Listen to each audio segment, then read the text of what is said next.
stock of the day, which is Early Pay.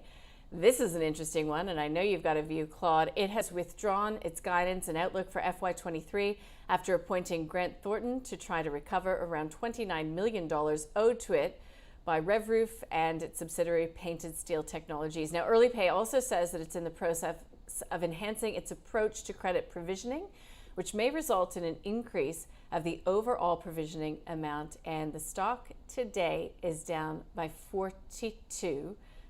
So this company went into a trading halt a couple of days ago. I'm going to start with you on this one, Claude Walker, because I know that you know the company well, and I believe that this is another lesson in accordance with one of your, your rules of investing or your theses when it comes to these companies. Yes, it is actually. I didn't even think of that link prior to the show, but yes, of course. So as you can see, this is exactly similar story to E-Road. But so back in September, I wrote an article, the Early Pay CEO resigns, and explaining that how I was going to sell out of the stock because of that. And thank God this time I did. So actually followed my rules and my process, and it saved me a hefty loss there. So in fact, I made a profit on that, I think. Anyway, I'll have to check that. But definitely did get a good dividend for a little while there. Look, this is a lending company, so when the economic cycle starts turning, people can't pay their bills. And what's happened for the Early Pay is that they've had a big customer go bankrupt or go into receivership, owing them just under $30 million, I think. And, initially when they announced this, they sort of said, no impact on guidance. And, there was a great opportunity to sell for people after that. Now they've said they're going to withdraw the guidance as a result of this. But either way, this is just showing it's a super cyclical business. This company has been around for a while. It's survived cycles before. So I wouldn't, say that it's a completely worthless company, but it just shows that these businesses are super cyclical. And you really have to if the first sign of anything bad, you definitely want to, any negative flags, definitely get out of these kind of stocks. That's where I stand on it. I would just let the new CEO settle in. Let's see all how it goes through the next year, which will probably be a much tougher part of the economic cycle for these guys. And then they might be an interesting play on the other side of that. But just keeping in mind, any kind of lending company, super cyclical. Probably, if you have the view that 2023 is going to be a fairly tough year economically in the real economy, then it's not a particularly fun time to own this kind of business. Okay, so tougher times ahead. This would be a sell for you?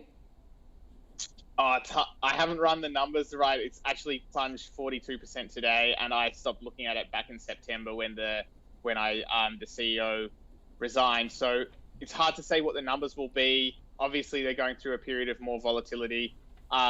Luke might have a better eye on valuation, but yeah, for me, it would be a thesis. It would still be a broken thesis, and I wouldn't really want to own it right now. Okay, there you go. So Early Pay, the cycle is working against it. This at one point was looked upon pretty favorably by many in the market there, Luke, despite its name change at the height of the buy now, pay later, frenzy, which some sort of critiqued it because it wasn't sort of a pay, it's more of a lending. So what do you think about Early Pay now? I mean, you've got to think a lot of positions have been shaken out.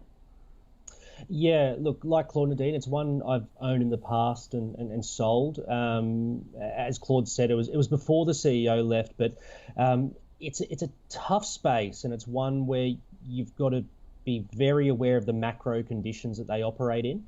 And where I think they've been squeezed on both ends is, the rapid pace of interest rate rises, starting to bite that economy where these guys play in that small business space. You're lending to invoice financing, equipment financing, your major exposures are construction, hospitality, industries like that.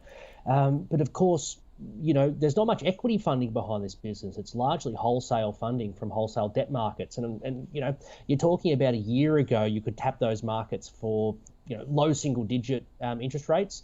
Now with, the RBA and risk-free rates at 3%, those sorts of rates are now 8-9%. And it just really changes the economics behind businesses like these, and they have to adapt quite quickly. So you're copying it from both ends, from your supply and then also the customer demand side as well. Look, as Claude said, this is a business that's been around for a while. It's weathered cycles. A customer going under, it happens. This is the business that they're in. Of course, being your largest customer and your largest exposure, that's not ideal. And you've seen the reaction to the share price today. But I actually think you highlighted the most ominous part of the announcement today, Nadine, when you said they're reviewing their provisioning across the whole book. To me, that says maybe they've new management's come in and maybe sees they've been under provisioning historically, and you fix that up and you sort of take the hit today.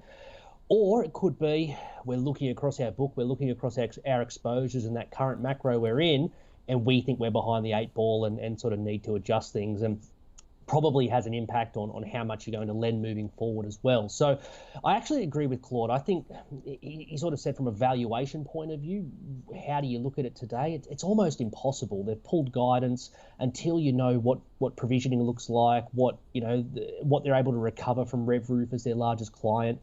I would probably take Claude's view and say, I dare say if anyone's owned it, you've probably had your thesis broken at this point. I think it's difficult to come up with any sort of fundamental valuation. And perhaps the most difficult part to it is, this is a business that can go to zero. There's some businesses where, because of their balance sheets or hard tangible assets that it won't go bankrupt, but this is one where it could happen. So look, I would probably exit today and sit on the sidelines until you get a lot more clarity about what's happening. That's a sell. Thank you so much, guys. That's Early Pay, the stock of the day.